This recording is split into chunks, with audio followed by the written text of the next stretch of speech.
Historia No Contada, programa de investigación y divulgación histórica, investigaciones realizadas con pruebas documentales, testificables y monumentales.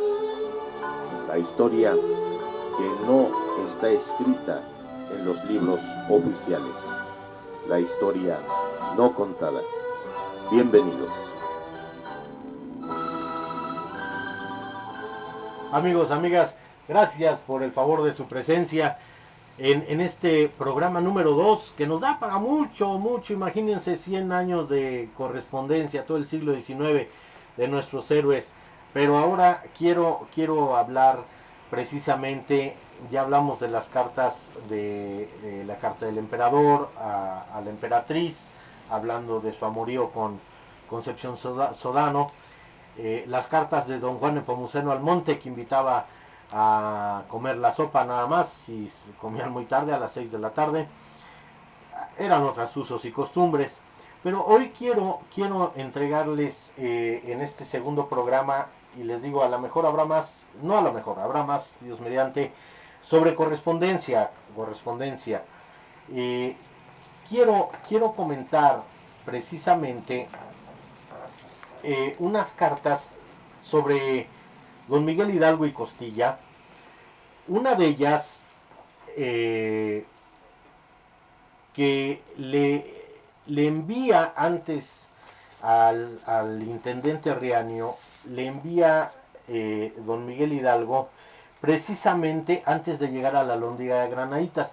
Yo ya les había comentado en algún otro programa que precisamente el padre Hidalgo le había escrito, porque Riaño era su amigo, en sí bromeaba y se llevaba muy fuerte con la esposa de Riaño, claro, guardando las proporciones de los respetos, pero bueno, sabemos que Hidalgo era una persona muy inteligente, le apodaban el zorro desde el seminario, por su astucia, por su audacia para muchas cosas.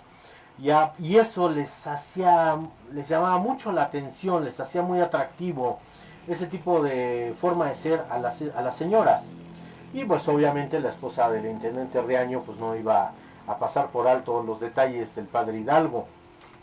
Bueno, entonces quiero comentarles precisamente esta carta que dice así: carta al intendente Riaño. He sido electo capitán general de América en los campos de Celaya, al frente de 50,000 hombres. Con esto verá vuestra señoría que tengo autoridad suficiente para intimidarle a que entregue todos los españoles que con usted se hallan encerrados en esa alhóndiga, ocupando por ahora sus intereses y hasta las modificaciones que pienso hacer en el gobierno. Dios guarde a vuestra señoría muchos años. 28 de septiembre de 1810, Miguel Hidalgo y Costilla, capitán general de América. Obviamente ya no es en un tono de amistad, sino lo está amedrentando, le está diciendo, le está dando a entender, o le está mandando el mensaje encriptado, que no va solo, va con muchísima gente, más no le dice que esa gente, muchas de ellas son bandidos, son rateros, violadores, saqueadores, todo lo que ya sabemos que hacen, destrozan y cómo se mueven en lo que es la Alhóndiga de Granaditas, esa gran matanza que hay ahí, que la historia verdadera, bueno, pues quiere aplacar un poquito, pero esa no es la historia no contada.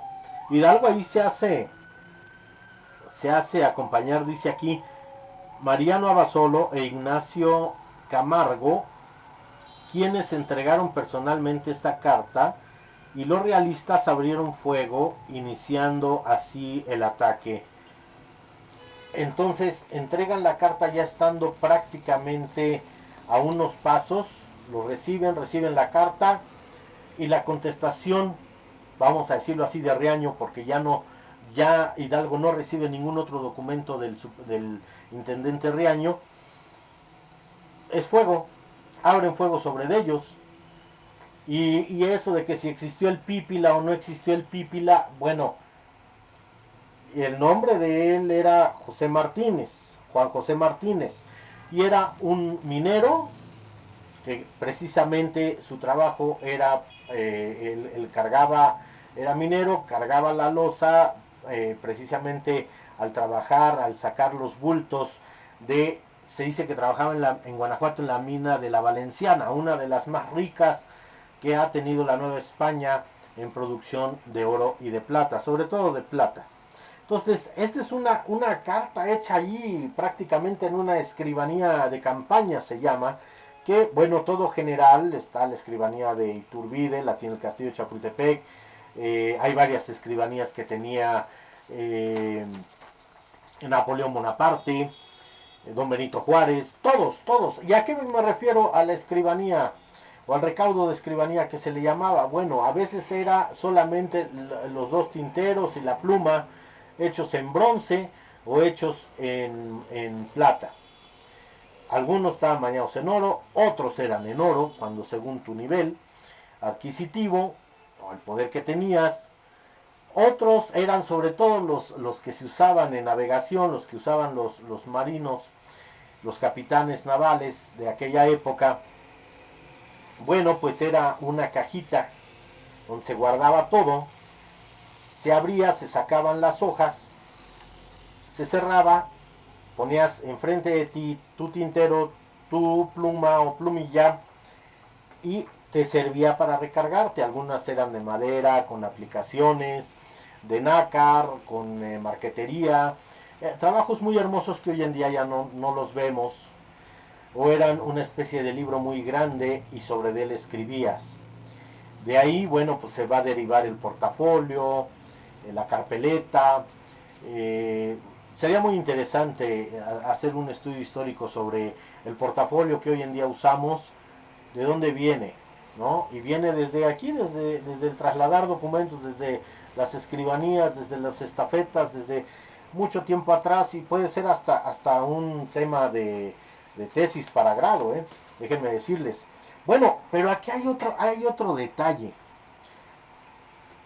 El 20 de noviembre de 1810, nosotros sabemos que Allende, por muchos hechos, ya no toleraba a Hidalgo. Para noviembre ya pasó la última victoria, mejor dicho, la única victoria, que fue el Monte de las Cruces para el ejército insurgente. Ya están reculando, ya están yendo, ya pasaron a Guadalajara, ya es cuando los van a agarrar ya en Acatita de Baján, y de ahí se van a Chihuahua, donde ya van a ser juzgados, van a ser fusilados y sus cabezas van a ser cortadas. Pero esta fecha, el 20 de noviembre de 1810, fíjense cómo otra vez cíclico, ¿no? 20 de noviembre de 1810, 20 de noviembre de 1910, como todo es cíclico. A 100 años de diferencia, ¿no? Hablando de 1910, 1810.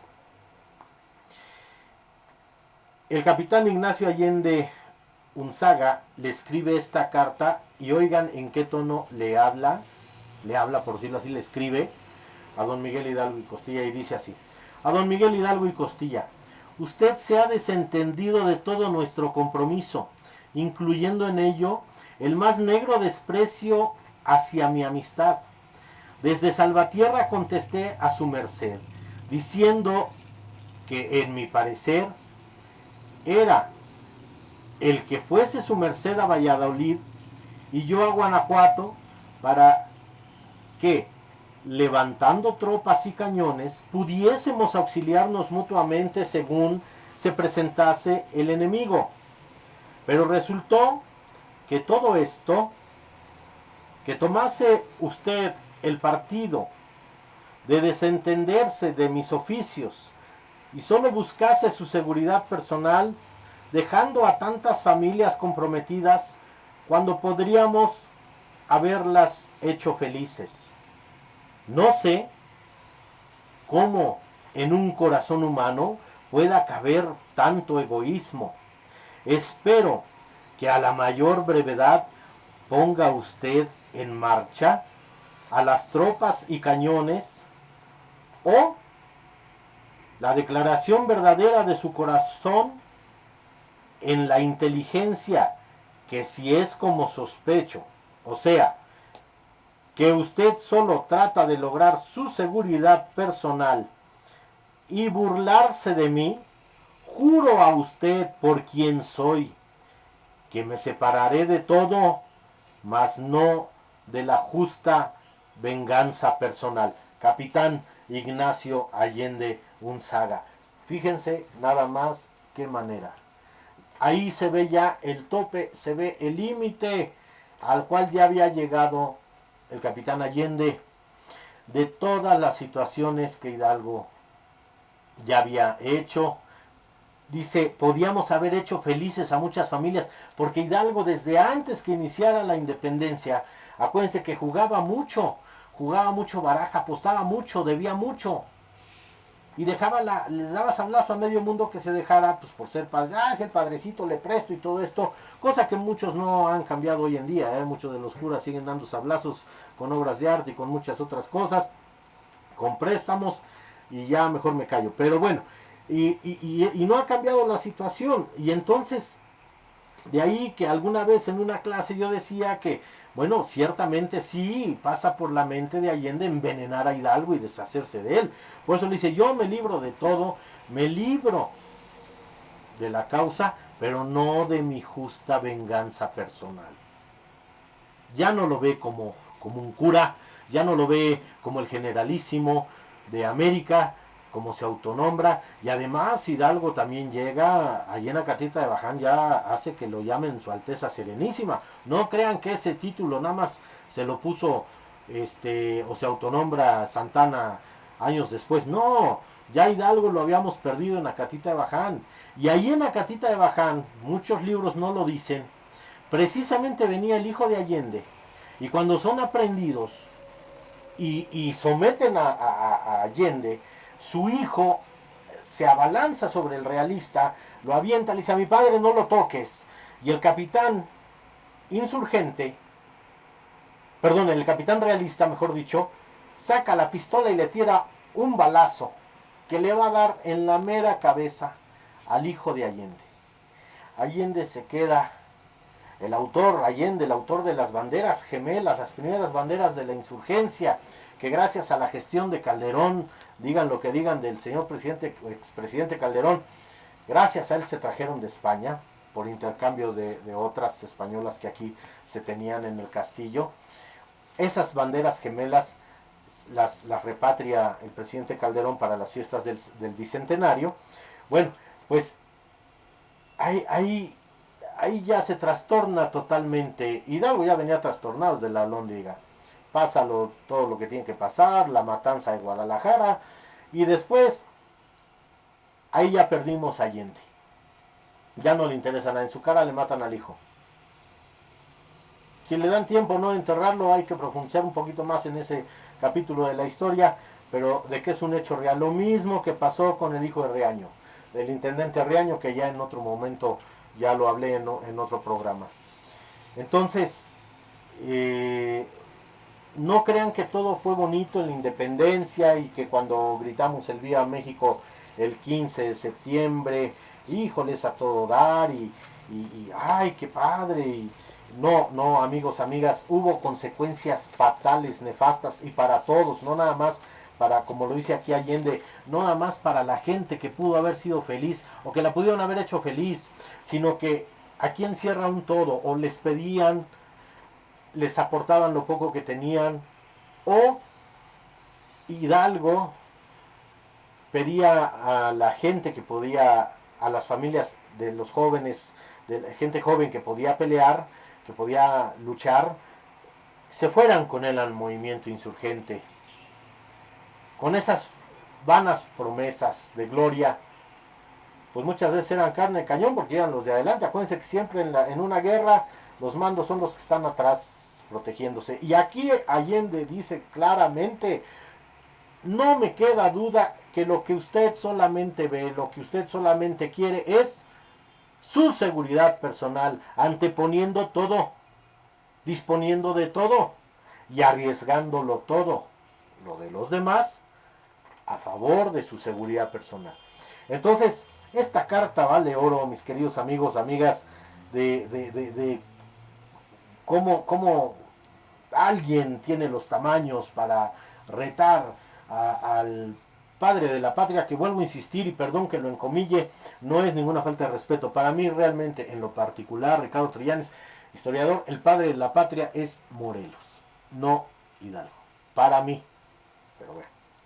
El nombre completo del padre Hidalgo era Miguel Gregorio Antonio Ignacio Hidalgo y Costilla Gallaga Mandarte y Villaseñor. Nace en Pénjamo, Guanajuato. Bueno, Pénjamo antes no pertenecía a Guanajuato, ahora sí.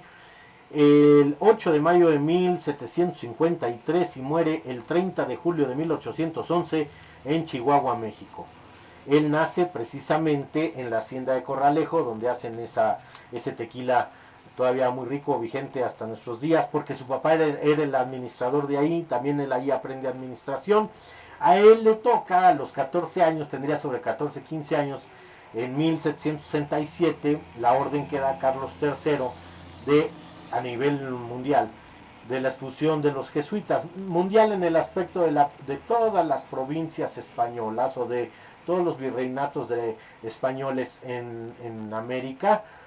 Todos los jesuitas tienen que ser devueltos a quien les ha jurado obediencia. Entonces los jesuitas le juran obediencia absoluta al Papa. Entonces dice el rey Carlos III en España, dice, pues que regresen, como no me obedecen, pues sean apresados y sean regresados al Papa.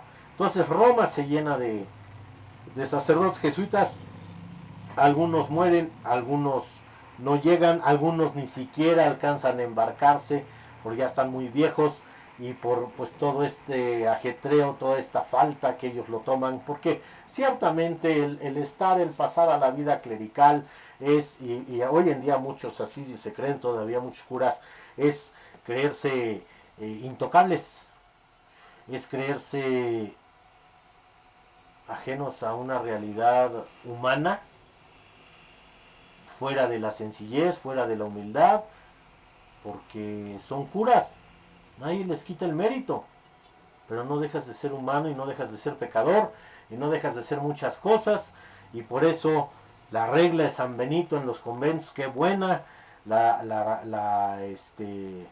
lo que decía San Agustín de Hipona, ¿no? Ora et labora, o sea, vas a rezar, sí, pero también trabaja, ¿no? Y el que reza y trabaja, ora dos veces.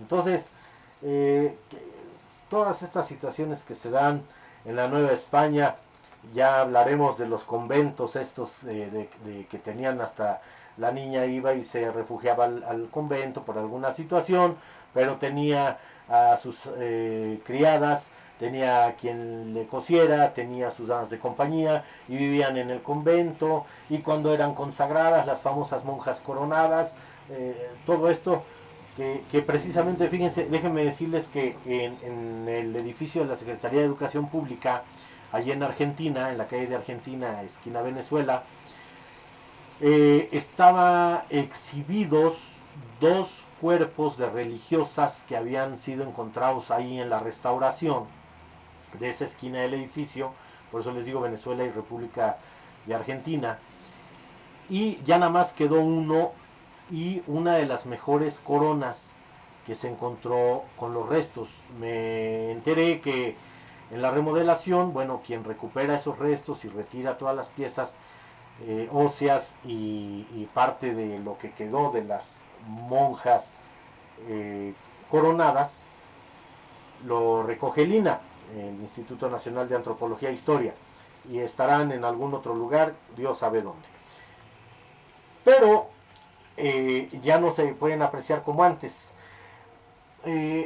¿Por qué las monjas coronadas? Porque sobre todo las de la Esperanza, las del convento de la Esperanza, que está ahí, toda esa parte que ustedes ven, la iglesia que está enfrente, donde ahora es toda esa cuadra que prácticamente va a colindar con el Palacio Negro de la Inquisición, Escuela de Medicina después, y que pertenece a la UNAM. Cuando esa jovencita iba a profesar votos perpetuos, la coronaban porque como esposa se casaba con Cristo, se casaba, se entregaba su virginidad a Cristo, se casaba con la iglesia, era la esposa de Cristo también. Entonces la vestían de la más rica manera, de la más rica forma, y entonces era cuando las coronaban y les hacían un adorno muy hermoso en cera, les hacían un adorno muy rico, y cuando morían, como eran de perpetuidad, ya ellas ya no salían del convento, ahí mismo las enterraban, pero las volvían a enterrar, o sea, perdón, las enterraban y les volvían a poner el hábito de su consagración, o con el que morían, pero sí con la corona y con esa vela adornada tan hermosa en cera, con aplicaciones de plata, algunas de oro, vamos, hermosísimas las cosas. Y entonces, igualmente coronadas, eran enterradas. Ya desgraciadamente esto ya no aparece más que una corona y un esqueleto de una religiosa que quedó ahí, que, bueno, ya en cuestión antropológica es muy interesante, en cuestión católica, en la religión católica cristiana, bueno, pues hay que son almas que no descansan, etc. razón. Yo todavía tuve la oportunidad de ver precisamente cómo las descubren in situ a las monjas coronadas, y precisamente pues todo esto que también la iglesia mandata sobre el siglo XIX y de lo que hemos venido hablando sobre las correspondencias. Tengo mucho que investigar, tengo mucho material en la biblioteca de la casa de ustedes, que es de reserva, no se puede consultar cualquier persona, de todos estos aspectos, de que lo que como investigador he recogido al paso de mis años, aquí, en otros países, en América Latina, en México, y hay una riqueza increíble para las nuevas generaciones que sería una desgracia el no poderlo compartir. Por eso síganle dando like, síganle mandándome sus mensajes, mandándome sus comentarios por privado, en público, serán contestados, yo personalmente los contesto. Hace poco tuvimos otra visita ya también a dos museos más. Gracias por esa confianza, por esa preferencia. Sin ustedes no somos nada. Su amigo Ricardo Trillanes se despide deseándoles lo mejor del mundo y agradeciendo su presencia a esta segunda parte de varios programas sobre cartas históricas. Esta vez fue el Padre Hidalgo y el Capitán Allende. Amigos, amigas, por su preferencia, mil gracias. Nos vemos hasta la próxima. Hasta luego.